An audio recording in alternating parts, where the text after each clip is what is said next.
Hola, ¿qué tal? Buen día a todos. Vamos a continuar con nuestro tema número 2, que es algoritmos de búsqueda, y en particular estamos hablando de la búsqueda por transformación de llaves. Es muy importante puntualizar por qué hacemos búsqueda por transformación de llaves. La idea de este subtema de búsqueda por transformación de llaves es acelerar las formas de búsqueda convencional. Las formas de búsqueda convencional es la búsqueda lineal, que en el peor de los casos consiste en recorrer todos los elementos, o la búsqueda binaria, que en tiempo de ejecución es muy buena, pero tiene la desventaja de que necesitas ordenar las cosas. Entonces, esta idea de búsqueda por transformación de llaves es un cambio en el paradigma de la búsqueda, ya que consiste en que los valores que tenemos los vamos a modificar de alguna forma y esa modificación implica un índice, que ese índice es el lugar donde se van a almacenar y posteriormente el lugar donde se van a buscar. Entonces, hasta aquí esa parte espero que sea clara y si no, es importante que la revisemos hasta que tengamos en cuenta de dónde viene esa idea. Habíamos dicho la vez pasada que la búsqueda por transformación de llaves se implementa con las funciones hash. Y las funciones hash son estos procedimientos que se van a aplicar para convertir los valores de nuestras colecciones en direcciones donde se van a almacenar y que se van a realizar. Esto es otra forma de entender la búsqueda y el almacenamiento de la información, porque en ambos momentos se tiene que aplicar la misma función hash. ¿Sale? También dijimos que deben ser simples de calcular y deben de dar direcciones de la manera más uniforme posible. El día de hoy vamos a ahondar un poco más en ese segundo punto. Pero el objetivo entonces es que una clave entre a una transformación de una función hash y se obtenga una dirección para almacenar esa clave. Ese es el principio de las funciones hash. Entonces, el día de hoy vamos a ver ejemplos de funciones hash. Empezamos con la función hash por módulo, también llamada hash por división, o sea, si la buscan en los libros y aparece por división es lo mismo. Consiste en tomar el residuo de la división de la clave entre un número fijo, entre un número preestablecido para todas las claves. Ese número del cual vamos a obtener el módulo, o sea, el módulo sobre cierto número, puede estar determinado por la cantidad de componentes de la colección o puede ser algún otro número basado en algún criterio, pero el punto es de ese módulo de la dirección obtenida por la función hash es que tiene que ser el mismo módulo para todas las claves. Luego entonces la función hash módulo se define como función hash de una clave X, sería el valor absoluto de esa clave aplicando el módulo sobre un valor fijo para todas las claves de nuestra colección. Entonces, un ejemplo rápido y sencillo, se trata de almacenar un conjunto de claves en un arreglo de tamaño 100 utilizando la función hash módulo m igual a 100. A ver, aquí hay un error, vamos a corregirlo. Ahí está. Bueno, algo importante que mencionar es que cuando hablamos de funciones hash, cuando decimos que estamos aplicando una transformación sobre nuestras claves, necesitamos un lugar para almacenar la información. Ese lugar, en términos de funciones hash, se conoce como un contenedor, pero ya en términos aplicados, ese contenedor pues va a ser una lista o un arreglo o un lugar donde lo vamos a almacenar. ¿Sale? Entonces, ese contenedor es donde vamos a almacenar nuestras claves. Y entonces, volviendo a nuestro ejemplo de hash, por módulo, lo que hacemos es almacenar un conjunto de claves. Nuestro contenedor será un arreglo de tamaño 100, utilizando la función hash módulo con m igual a 100. Entonces, si tomamos el módulo con m igual a 100 y queremos almacenar estas claves, 212, 618, etcétera, al aplicar las funciones hash, pues vamos a obtener lugares donde se van a almacenar. Y aquí viene el problema que nos va a romper la ilusión de las funciones hash. Acuérdense que la ilusión de la transformación de llaves era a realizar búsquedas y realizar almacenamientos en término o de uno o en término constante.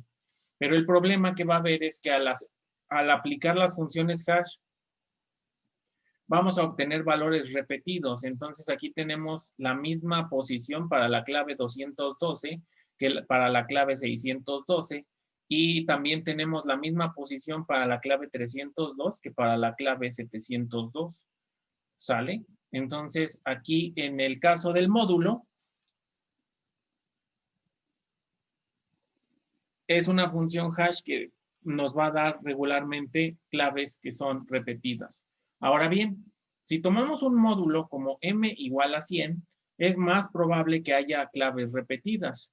Entonces, una alternativa que se tiene específicamente en la función hash módulo para intentar reducir las claves repetidas es que ese módulo sobre ese valor m se haga sobre un valor que sea un número primo.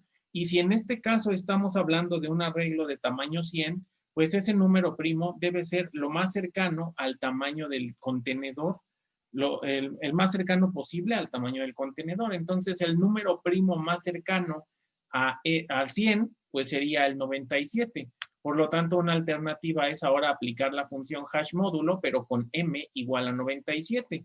Y con eso tratamos de reducir un poco la posibilidad de tener claves repetidas.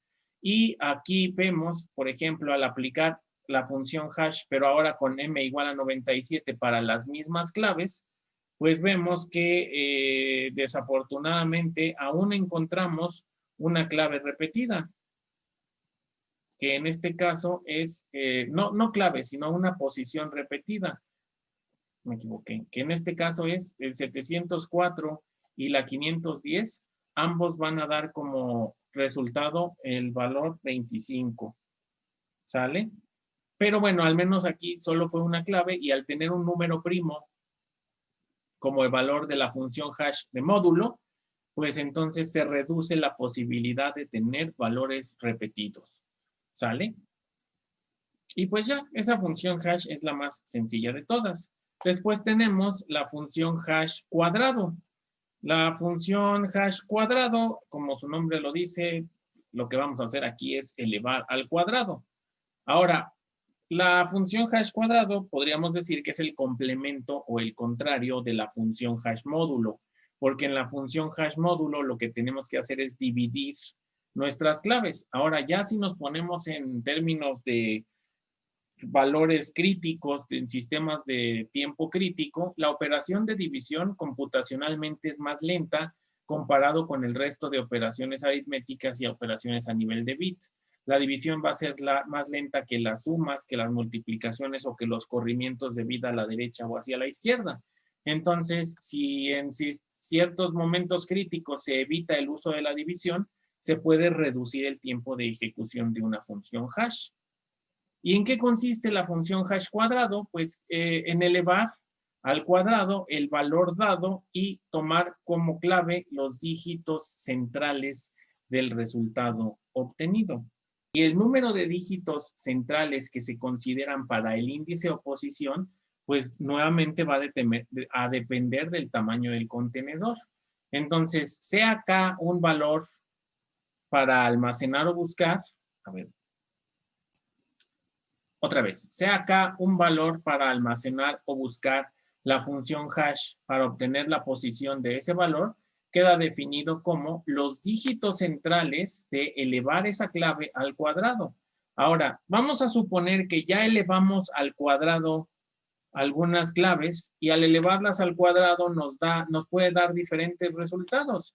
Dependiendo, ahora la pregunta aquí es ¿cuántos dígitos vamos a tomar de esos resultados? Pues es dependiendo del tamaño de nuestro contenedor.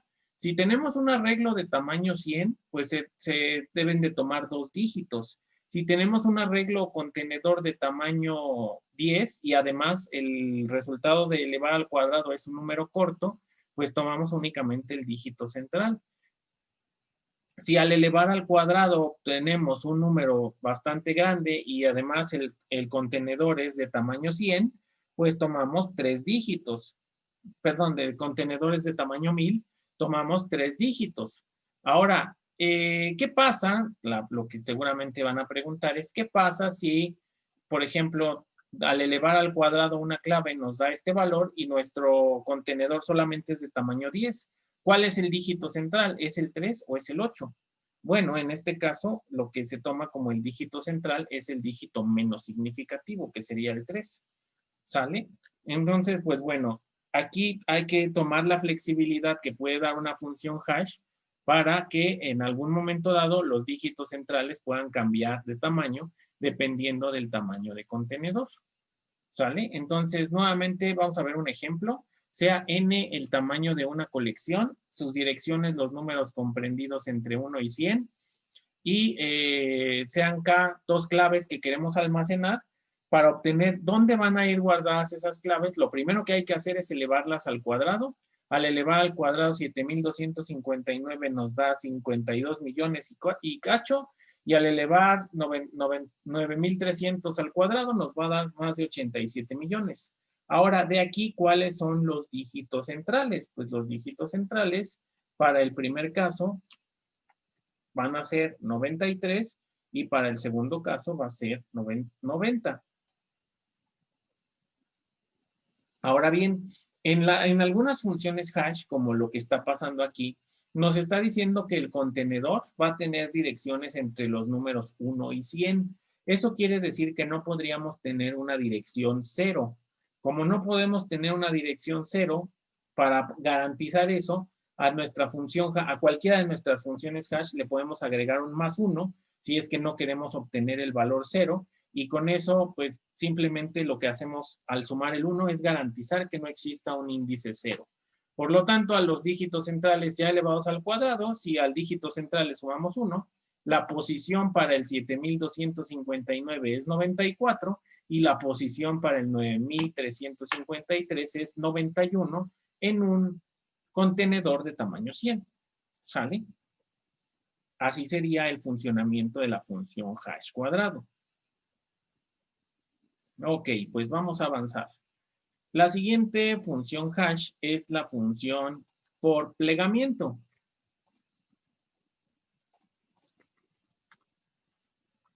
¿Qué es un plegamiento? Pues es como una agrupación que se puede hacer. En este caso, consiste en dividir los dígitos del valor para almacenar en partes iguales y la última parte puede tener menos dígitos. Realizar una operación entre los valores resultantes de esas partes y tomar como dirección los dígitos menos significativos. Y dentro de la flexibilidad que nos pueden dar esas funciones hash, esos dígitos menos significativos pueden ser 1, 2 o 3, dependiendo del tamaño de nuestro contenedor. Y además, la operación en ocasiones puede ser suma o en ocasiones puede ser multiplicación. La función hash plegamiento se define como función hash de una clave, tomar los dígitos del dígito 1 al dígito i, más del dígito i más 1 al dígito j, y así sucesivamente hasta llegar al final de nuestra clave. Y además el +1 puede aparecer o no en las funciones hash, dependiendo si queremos evitar el 0 como valor final. Vamos a un ejemplo. Dice, dados los siguientes números de cuenta de 5 alumnos, ahí tenemos 5 números de cuenta, almacenar en un arreglo de tamaño 10, ahora nos piden que nuestro contenedor es un arreglo de tamaño 10, aplicando la función hash por plegamiento de 4 dígitos. ¿Qué tenemos que hacer ahí? Otra vez, recordar que la idea de todo esto que estamos haciendo es transformación de claves.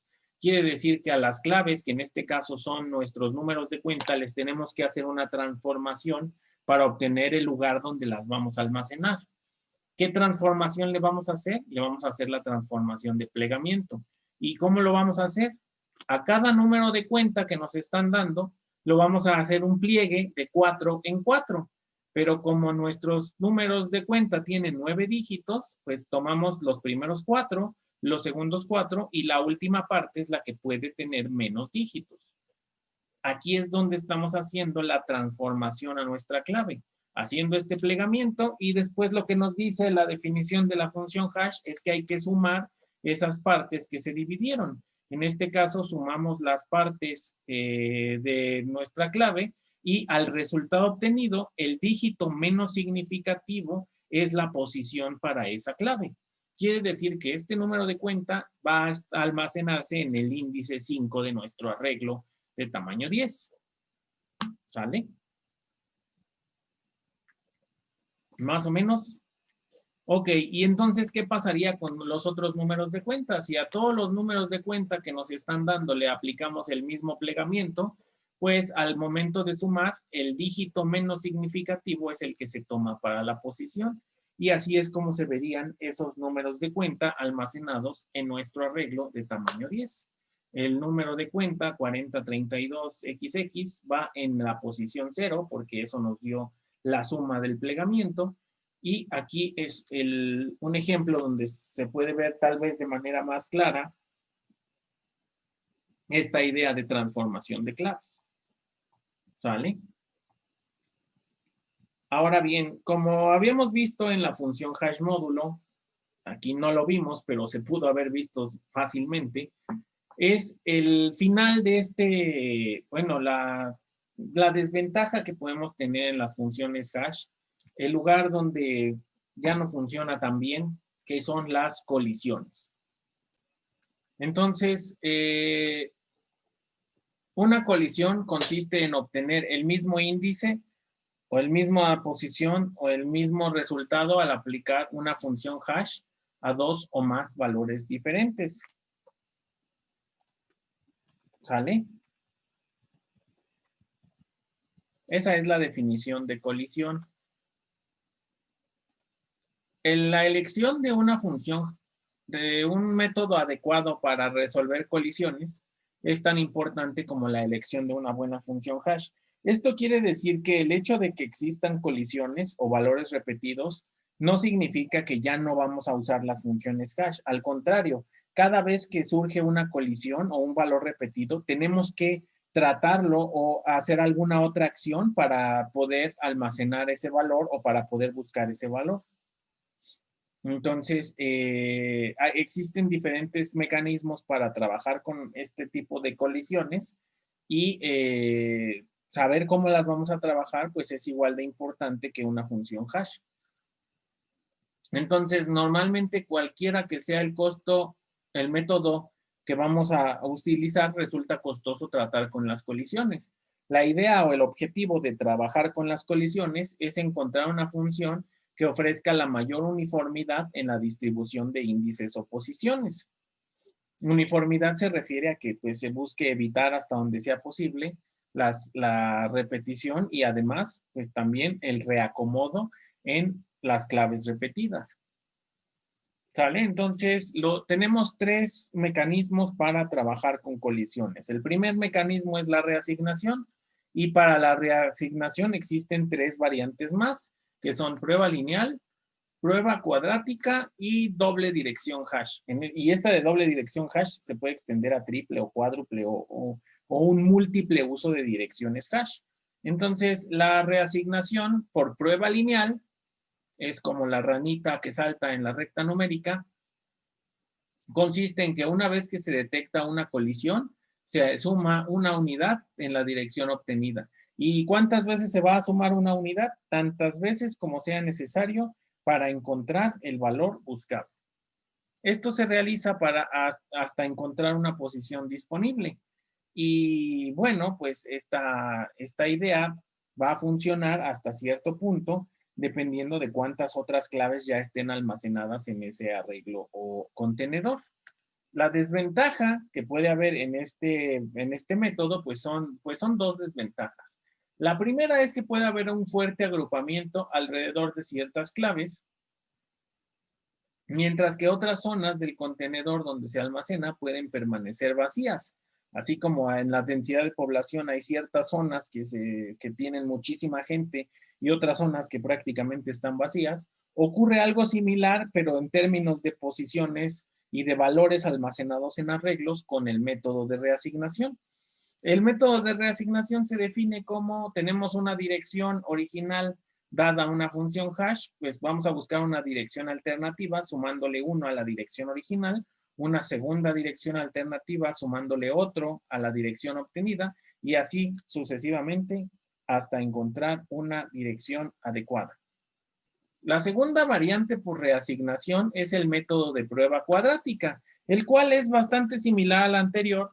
La diferencia consiste en que en este de prueba cuadrática, las direcciones alternativas se generan como dirección más 2, más 4, más 8. En lugar de ir sumando de uno en uno, vamos a tratar de sumar 2, 4, 8 a la dirección original y con esto buscamos una mejor distribución de las claves a lo largo de nuestro contenedor o de nuestro arreglo.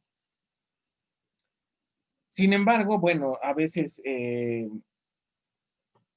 podría no dar una solución tampoco a la generación de claves. Si en este caso, al almacenar una clave, se busca hacer una reasignación por prueba lineal y prueba cuadrática y no hay un lugar para la clave, entonces ahí ocurre un error en el almacenamiento y por consiguiente puede ocurrir un error en la búsqueda. Finalmente tenemos el método de doble dirección hash o triple o cuádruple, que consiste en que una vez que se detecta una colisión, se genera una nueva dirección aplicando una función hash diferente, pero ahora la función hash, en lugar de aplicarla a la clave, se le va a aplicar a la dirección previamente obtenida. Vamos a suponer que tenemos una función hash sobre una clave y nos da una dirección, pero si esa dirección ya está ocupada por alguien, entonces obtenemos una dirección alternativa con una segunda función hash sobre la dirección anterior. Y si sigue ocupada, entonces una tercera función hash sobre la dirección previamente obtenida.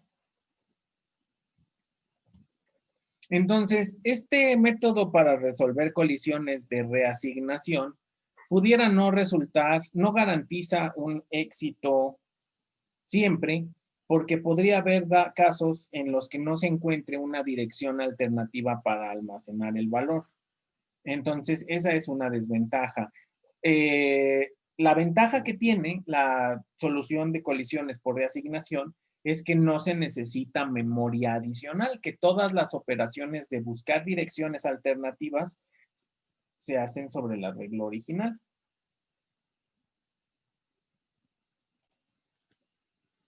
¿Sale?